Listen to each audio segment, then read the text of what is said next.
رب رحمان کا جو فرمان ہے اس کا رد کیا ہے؟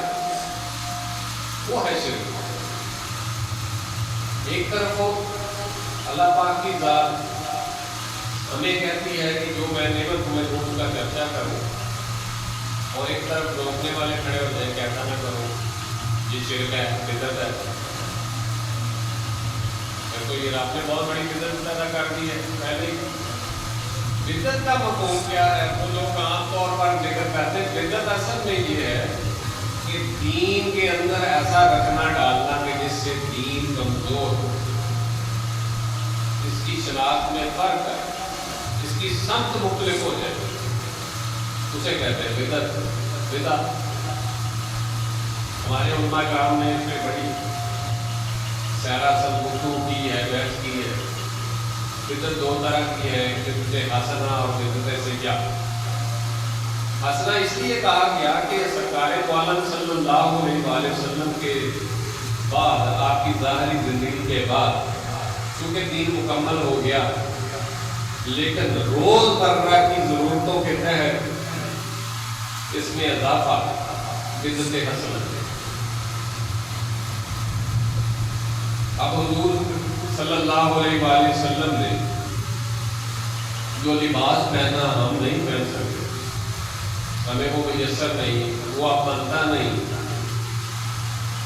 آپ نے جو کھانا کھایا، جس طرح کا کھایا، وہ ہمیں میسر نہیں، ہمارے خطے کے اعتبار سے میسر نہیں۔ آپ جس رہائش میں رہائش پذیر رہے، جس گھر میں، ویسا گھر نہیں ہمارا۔ آپ موجودہ دور میں دیکھ لیں، مسجد نبوی جو بنی تھی، سب سے بڑی بدعت تو اب یہ ہوگی کہ انہوں نے اس کو گرا کے اور پھر پکی اور اس طرح کی وسیع ہو رہی، کم از کم تو 1.5 کلومیٹر وہ بایا 1.5 کلومیٹر ہے تقریباً، اور بڑی خوبصورت اور نقش و نگار کے ساتھ بہترین ماربل اور اس طرح کی چیزیں لگی، جدید سسٹم لگے ہوئے ہیں، اے سی لگے ہوئے ہیں۔ یہ بدعت کو اس کو بدعت نہیں کہتے، بدعت سیاح اصل میں بدعت ہے۔ دلالہ جسے کہتے ہیں، کلو بدعت دلالہ، کلو دلالہ فی النار۔ ہر بدعت گمراہی ہے، اور ہر گمراہی جو ہے وہ جہنم میں جائے گی، یہ حدیث پاک ہے۔ لیکن اس کے مفاہیم جو ہے وہ سمجھنے میں غلطی ہوتی ہے۔ جس کو دیکھو جناب فتویٰ لگا دیتا ہے، یہ بدعت ہے، یہ شرک ہے۔ حالانکہ سرکار دو عالم صلی اللہ علیہ وآلہ وسلم کی حدیث پاک ہے، آپ نے ارشاد فرمایا میری امت سے اللہ نے شرک اٹھا لیا،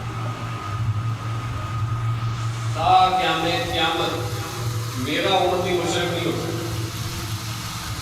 شرک کیا ہے؟ رب واحد کے علاوہ کسی اور کو معبود ماننا،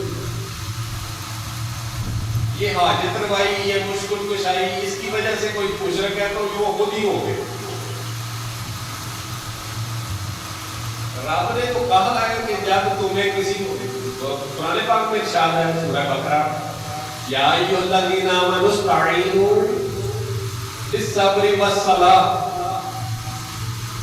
اے ایمان والو مدد طلب کرو،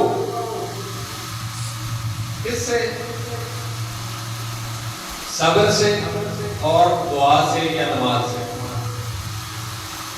اب امداد جو مانگی جا رہی ہے وہ مادی چیزوں سے مانگی جا رہی ہے، ظاہری چیزوں سے مانگی جا رہی ہے۔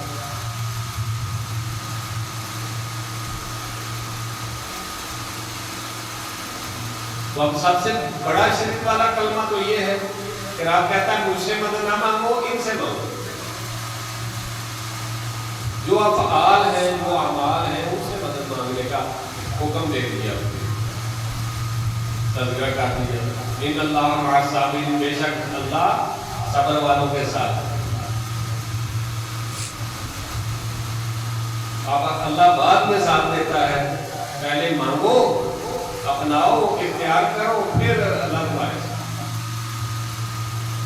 تو یہ نقطہ جو ہے درمیان کا، اس کو سمجھنا بہت ضروری ہے کہ اللہ کے علاوہ اگر کسی سے سے کوئی مدد طلب کرتے ہیں وہ مدد حقیقی نہیں ہے، وہ طلب استعانت حقیقی نہیں ہے، وہ استعانت مجازی ہے جو اختیاری اللہ نے اختیار دیا ہے انسانوں کو ایک دوسرے کی مدد کرنے۔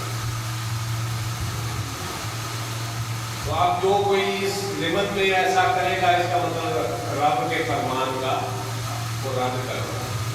تو لہٰذا ہمیں کسی سے محروم ہونے کی کوئی ضرورت نہیں ہے، ہمیں اپنی سمجھ کو درست رکھنا ہے، ہمیں اپنی ڈائریکشن میں سفر کرنا ہے، اللہ اور اس کے رسول کے ساتھ والہانہ محبت اور ان نفوس قدسیہ کی پیروی کرنا ہم پر لازم ہے، ان کا سے جو سرکار کے سے لے کے اب تک بزرگ آئے، آپ کی اہل بیت کے لوگ ہوئے، آپ کی آل کے لوگ ہوئے، سادات کرام ہوئے، علماء کرام ہوئے، ان کی پیروی کرنا ہم پر لازم ہے، پیروی کرے، اطاعت کرے، کیونکہ یہی اطاعت حقیقی، اطاعت رسول اور اطاعت اللہ